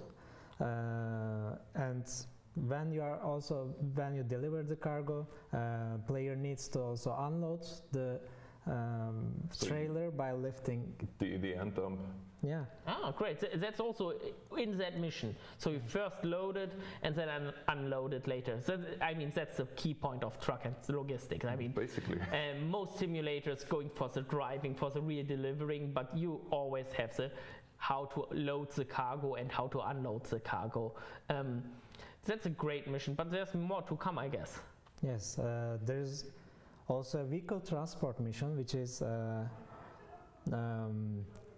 it will also include the loading, which is very interesting because for transporting cars on a trailer, normally the top part of the trailer can also lift and go down to allow loading of the cars, and players will initially load the top part with 3 cars, which we couldn't yet show in the video because it's not yet completed in this time of recording. After loading the 3 cars on top of the vehicle, it's going to lift, it will be animated, and then players will load also the bottom part of the trailer with 2 other vehicles. And when loading is complete, they are going to start transporting. So that sounds like some fun. That is fun. And will you be able to unload them at the end of the we didn't decide on it yet because it gets a bit repetitive, but we might also as well do that, so it's not complicated. That's great. And I've seen there was another vehicle, SUV, that's coming. Yeah, SUV. It's more like for a fun vehicle, so you cannot load it inside with a forklift or stuff like that, but it can tow trailers. It can tow any trailer because it has a good towing capacity.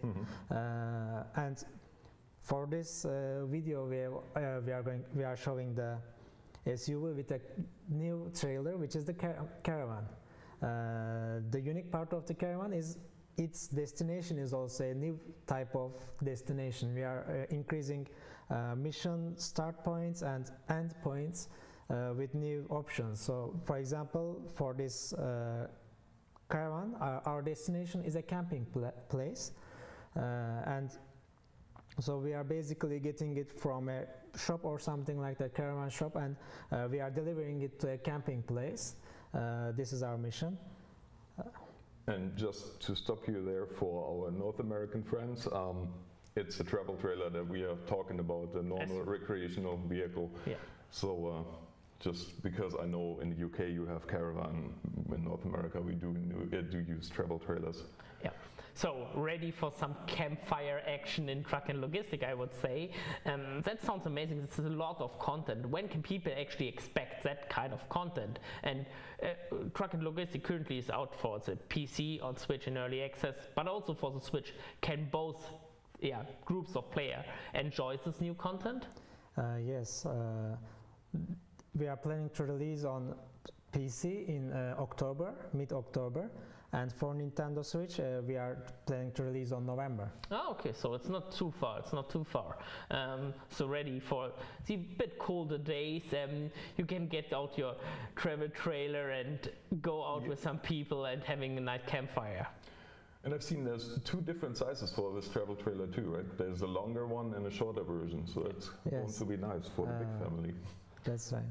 So, Mehmet, there's still something in your back pocket, I would say, you've prepared for people, especially many people asking, hey, this game is out on Switch, but I've got a PlayStation, or I've got an Xbox.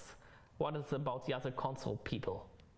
Yeah, we are right now working on the PlayStation and Xbox versions, not only the old generation, but also the new generation, which we already had a good progress, and we are planning to release on Q1 next year, early next year.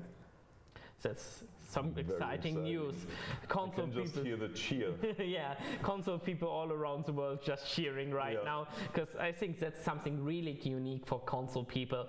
A simulator with all the unloading and delivering in such a huge map with that environment, so many different vehicles, especially after the upcoming patch, even more vehicles to come. This is great. But there was something else that I noticed, and that's we have some special vehicles there. You want to talk about those? So it's not actually special vehicles, but vehicles now have an new equipment that players can purchase, and normally when players are playing multiplayer, they are going to the same destination together with their loads, but this time they can also escort other convoys themselves. So oversized loads will have their own pilot cars. Yeah. So that's amazing. Actually heavy cargo going out there with a pilot car. You could take the pilot car and I could deliver the cargo all the way around. And will this work on different platforms, or is it just for PC, or if Alex is playing on a Switch on the aircraft and using the great Wi-Fi most aircrafts have, will he be able to join my convoy at home on my nicely running desktop? Yeah, definitely. So, and it's also not only for Nintendo Switch and PC, and in future when we release on mobile, for example, when your friend comes to you or when you meet, you can just join the game with a mobile phone, and your friend can play on PC, another friend can play on Nintendo Switch, and they can all join together in the same convoy. Cross-platform play is amazing. Yeah, I think it's amazing. So basically you cover every platform, you just spoiled the mobile version. We've been talking about this, or you've been talking about this for a year. You needed to delay it, especially for the console version, but it's still on track, it's still on plan to go for mobile also. Truck and logistic on any platform soonish. That sounds amazing. Yeah. Thanks, Mehmet. I would say we're looking at the next new simulator quite soon. See you.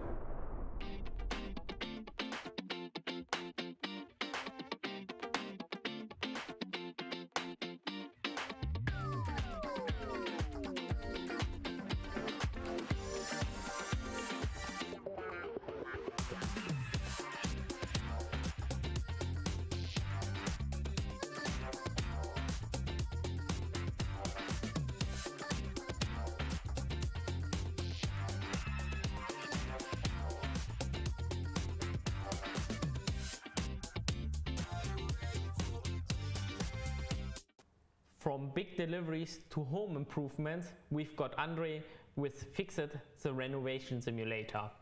Hi Andre, what is it all about? What's it all about? Yeah, in the game you take the role of a handyman, let's say, and we take care of all things around the house and everything we do in the house in cause of, let's say, renovation, paintings, installation for gas and water systems, electric things, some things in the garden like cleaning, shorten the grass, for example. So you are a contractor, not really a house owner? No, I take it? No, you started with a small company as a one-man show, and you do everything. In this case, you got your first small office or company, take your first car, and then you can start taking contracts or getting contracts and purchase the material you need, the tools you need, go to the customer and fix whatever is to do. So do you start out, let's say, at the beginning of a mission? Yeah, walk us through a mission. Like, is it just in the house or is there more to it? Yeah, different. So at first you go to your office, you enter your computer and you can check incoming mail offers for jobs, and you can pick it whatever you want. And then you also see what kind of tools I need for this job, which kind of material I need, for example, wall paint, and I need a brush and such things. I purchase everything, I go move it to the customer, and then start painting the walls or wrapping out the old floor and put a new one in, change the doors to new ones. Although maybe also it's let's say recycling. So if you have to remove old furniture, for example, put it to your car and bring it away from there. And so when you say bring it away from there, are we talking just I click on the TV and it magically disappears, or is there more to it? No, we decided together with the Aerosoft it's more fun. So we put everything into physics objects. So you have to carry everything and you can throw everything and put it into trash containers and make it a bit more fun. even if we will have some quite more funny issues, I guess, later on. So if you have too much on your car, that might also let you lose some things on the way, and then you can go back and search where the wall paint bucket is from the car. You will take everything by hand and carry it in and out, and not even click and point and click, and it's there and present it a place. You have to move it by hand. So I think that's an interesting point that we have to talk about really, or that we have to emphasize, is the physical object. It's not the case of just simply opening some radial menu and poof, the magic dragon appears. But it's more physics-based. Really, you have to literally take the tools, take the let's say floorboards, throw them on your pickup and go from there. So you also have the real situation, the fun, and as you would have in real life. So if you carry some things which is a little bit wider, you might have trouble to get it through doors. So we also in the development now notice, okay, it's better to carry some things this direction and not this one. So you can't go through doors without putting everything down again. But it is quite interesting, But it's not all about cleaning up and stuff like that. There's also, like, you call them handyman tasks. Like, really from building a new toilet, installing a new toilet, up to, just changing a light bubble. There's a lot more things, tasks like that. Search for issues in the electric installation. So for example, the fuse always goes down, and you have to check out why. So which of the machinery in the house is defect. So you actually walk through the house, turn down every electrical machine and check the fuse if it still causes the problem. Okay. For example, go to the kitchen, put out all sockets, remove everything, then put in the fuse again, and then plug again the machines, and you see, okay, and then enter the coffee machine and punch the fuse is out. So no, this one.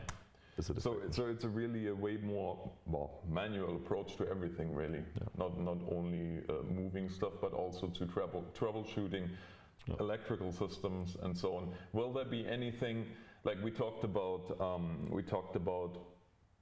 painting of walls, for example. We talked about floorboards. Will there be something more invasive, like setting new doors, for example, which I know in Europe it's not so it's prevalent, not really common. I haven't seen it once in my life. Oh well, once I did when our cats destroyed our doors. So what we really do is the simpler one is removing the old doors and door frames and put new ones in. This is the simpler one. But also we have the task to create the whole wall. To break down a wall. Break down the wall to insert a new door here. So then you have a big machine and then try. Is it drilling? I wouldn't say it's drilling. Almost jackhammers. Right. Jackhammering a hole into the wall and actually why making much dirt and dust and an interesting point on the jacking, creating holes in walls for you is like you actually see the different layers of the wall. It's not like quite interesting experience. We made it at early beginning, so you can see, okay, in the front you see the wallpaper, and if I try to move down and you see go deeper into the wall, okay, here is the first layer, a little bit concrete, and then you have the brick walls behind it, and on the other opposite things again. So you can really see that we work into the wall, and this per pixels and not only big blocks coming out or so. This is quite interesting. It works very well. That sounds like a really ambitious project. I'm looking forward how this is going to turn out. Now, my favorite question with every developer is, do we have some sort of a release timeline? Not 100% yet. So we talked here on this event now, and currently Aerosoft and me we're thinking about we will take the whole rest of the year to continue working on it, and let's see an earliest possible release in the beginning of the next year, but nothing really concrete. That sounds like a plan. Andre, thanks for having you. We shared some great news with you this year. But that's it. Thanks, Alex, for joining. And thank you for having me. See you next year.